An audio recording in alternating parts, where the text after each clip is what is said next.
inculcated in them was exercise, and so a lot of them sort of formed that. The problem, though, that we talked about was a lot of things that get in the way of building habits.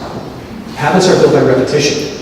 The problem is if you're trying to do something that's challenging, that requires, say, a lot of willpower, like exercise, to actually get in the habit of doing that itself is a challenge. It's almost a catch-22. So how do you do it? We talked about the value of using different activation energy levels. So the idea is that when you're trying to establish a healthy habit like exercise, other temptations lie within easy reach, like, say, the remote control of the television.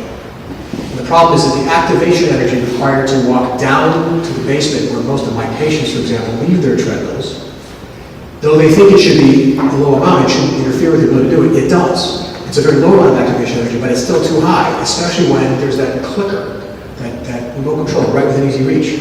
So the trick is you have to change the activation energy required to do those things. So you tell the person, bring your treadmill up to the living room, where you spend most of your time, and take the batteries out of your remote control and put them somewhere far away, like in the attic. So you raise the activation energy required to accomplish the undesired behavior, and lower the activation energy required to accomplish the desired behavior. You flip them.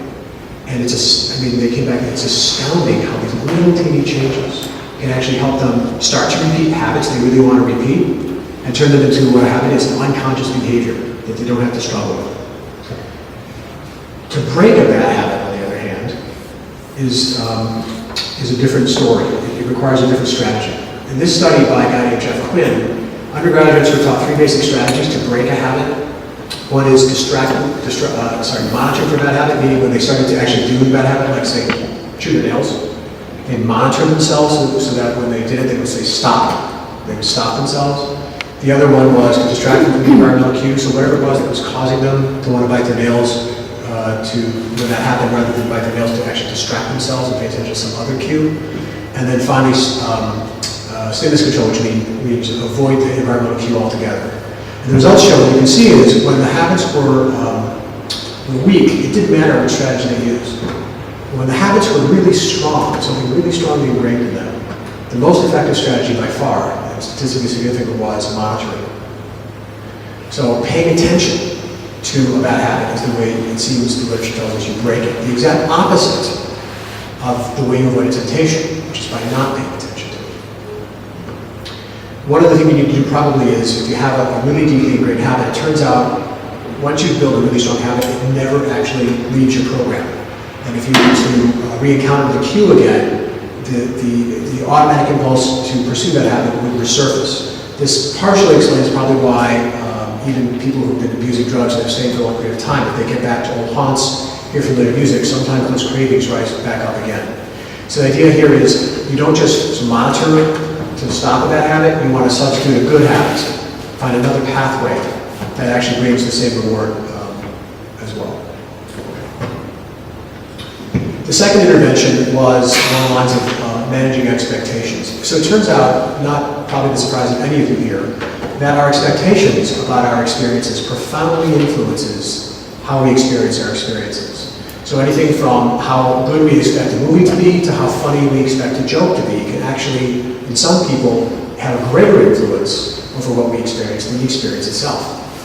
What's interesting is, it turns out that our expectations for how difficult a task is going to be also profoundly affects our ability to endure that difficulty and persevere.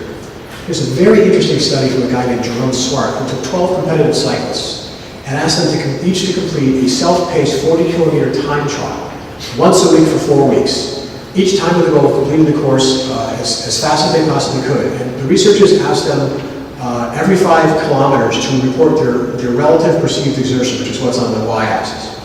In other words, how hard are you working at this point in the race? And the only feedback the cyclists got about this was how much distance they completed each rating point. And so you can see, looking at these different time trials, the very first time trial is T1, it's the bottom. And what it turned out is that the cyclist's amount of perceived effort or pain they were experiencing, as well as how much power they were working, was not even throughout the entire race. They started out fast, and then it flattened out in the middle of the race, and at the end they started to increase it when they had little distance to go. What's interesting is the more they did the trial, the more they actually learned the course, the greater their level of effort on every part of that curve. So the statistically significant difference in terms of effort and ability to withstand this is from the first trial and all the subsequent trials. And the conclusion was the more familiar that they became with the actual race, the less conservative they became with the amount of energy they were expending to race. Then he had to do one more trial, which he called the UTT trial. And in this trial, the cyclists were not told at any one point where they were being asked to rate their perceived exertion how far they had to go. And they weren't asked this every 5 kilometers, they were asked at random times. What they discovered was when the cyclists were uncertain about where they were in the race, what obstacles they might yet have to encounter, their level of exertion and ability to withstand that exertion decreased to what it was the very first time. So the idea is that the more confident the cyclists were about how far away they were from the finish line, about how much more pain they had to endure, the greater the effort they were willing to put forth. The idea being that our brains are constantly monitoring and making judgments about how much effort to put forth in a given cycle, for sure. And it's almost is a synonym how much pain they can withstand. And so what I would like to suggest is that this isn't just a metaphor for goal achievement, it's a model. That in many things besides cycling, and many things besides physical exertion, emotionally, we prepare ourselves to expect and therefore handle a certain amount of pain and pull out a certain amount of energy based on what we think we have left to do and how hard it's going to be. So the idea is here that if we can actually train students to get a more realistic picture of what to expect when they're trying to do something novel, we will actually decrease the likelihood of them becoming discouraged when it's hard, of quitting, therefore, and of degradation of performance as they start to get into trouble. And so the idea is, the idea behind this is, if you have a goal, one of the first things, something you've never done, that people will do is look for experts to learn, how do I do this? So my father one day decided he wanted to play the saxophone, for who knows what reason. And so he got the saxophone, he started playing it.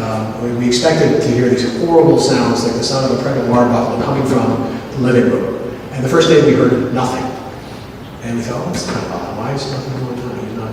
He's not doing it. Second day, nothing. Third day he came out and said, I'm quitting.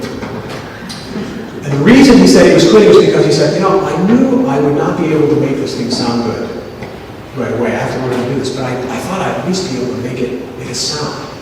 He literally blew on this reed, could not make a single sound from the saxophone. And it was so discouraging. It was so much harder than he expected that he quit.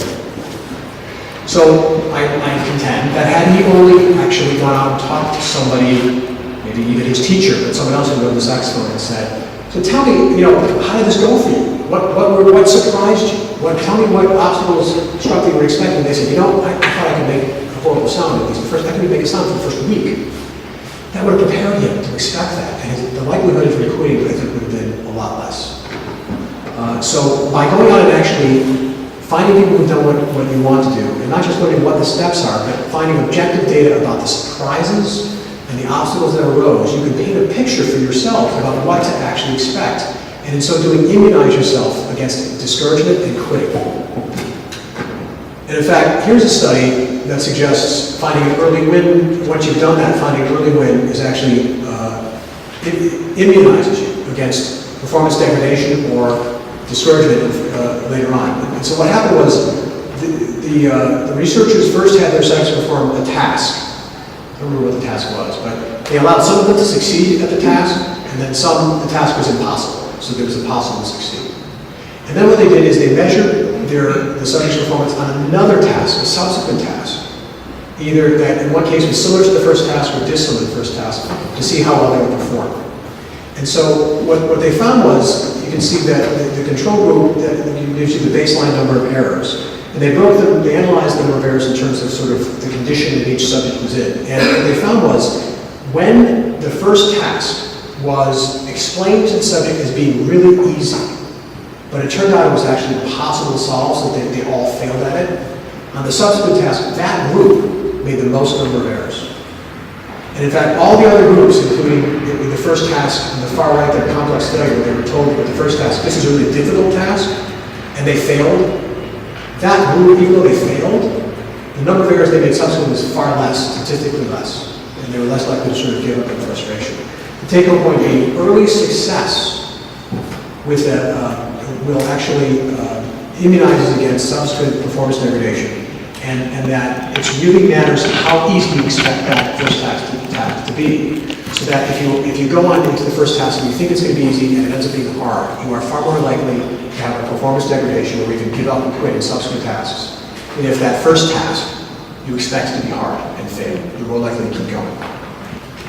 All right, so what do? We actually, again, had each student in our work group choose an activity that was very difficult for them, and then in pairs, in other words, each student chose an activity they had done in the past that was very difficult for them, and in pairs, they took turns interviewing each other to figure out, number one, how they did it, and what was surprising about it, what obstacles were in their way that they were not expecting. Paint a picture of just what the terrain was going to look like. And they came back and they reported back to what they learned about that. The third cognitive intervention was about self-explanatory style, and I'm going to pick up the pace a little bit here because we're running out of time. So there's this notion that this thing called the self-explanatory style, which is the style in which we explain the causes of events to ourselves. And it breaks down into what's called an optimistic self-explanatory style and a pessimistic self-explanatory style. Now this is different from optimism and pessimism as you typically think about them. If someone is labeled an optimist, it's because they have a tendency to think that things are going to turn out better than statistical probability suggests.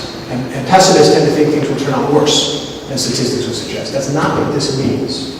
An optimistic self-explanatory style means you tend to explain why things happen to yourself along the dimensions of, it's not my fault, meaning I'm not to blame for this. Two, that the effects of this thing are going to be limited in duration of time, limited in duration of extent throughout my life that it's going to affect. Whereas the people with the pessimistic self-explanatory style, the reason something bad happened is because probably there's something wrong with me. Further, that the effects of this bad thing are going to last forever, and it's going to affect every part of my life. So it turns out when you administer instruments to sort of figure out what everybody's self-explanatory style is, it breaks down in a continuum along these lines. And it turns out it matters because it's correlated with your risk of depression. Here's a study where 138 students were given an expanded attributional style questionnaire to determine their self-explanatory style. And then the lifetime incidence of traumatic events questionnaire is used to determine the number of traumatic events and the emotional impact when they happened at the time of the study. And this Beck scale of suicidal ideation is plotted along the y-axis. So what you can see is those who had an optimistic self-explanatory style, that the risk of suicidal ideation was basically flat across all numbers of traumatic events. The people who have sort of an average, and certainly the people who have a pessimistic self-explanatory style, those people, the more traumatic events they have in their lives, the higher the rate of suicidal ideation. So what do we do here? We talked a little bit about the difference between naive optimism and realistic optimism. So naive optimism is the idea you think nothing is your fault. There's nothing you have to do to prepare for anything because you're so talented, wonderful, whatever. Versus realistic optimism where you have a positive view of yourself, you have a positive slant to explain the causes of things, good and bad, but you're more realistic. Pessimists, it turns out, divide themselves into two types. Defensive pessimists and depressive pessimists. The depressive pessimists are people who feel a lot of anxiety about the possibility that things are not going to work out as well as they want them to, and that anxiety paralyzes them. Defensive pessimists feel that same anxiety, but that anxiety motivates them. And in studies of defensive pessimists, they actually, at least in sports context, outperform even optimists. Possibly because the optimists they were being compared to were naive optimists who perhaps didn't feel they didn't practice as much or work on their skills quite much. Okay. So it turns out that self-explanatory style can be changed.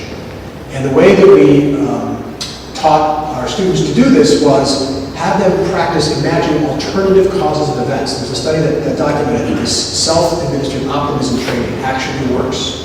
That if you identify an event and you write down what you think the cause of that event was, then you pause and you ask yourself and you challenge yourself to just write down not more optimistic explanations, but just alternative explanations, different ideas. What ended up happening in the study was over the course of 30 days, that the people who were challenging themselves to write down more alternative explanations became naturally more optimistic. Their self-explanatory style shifted.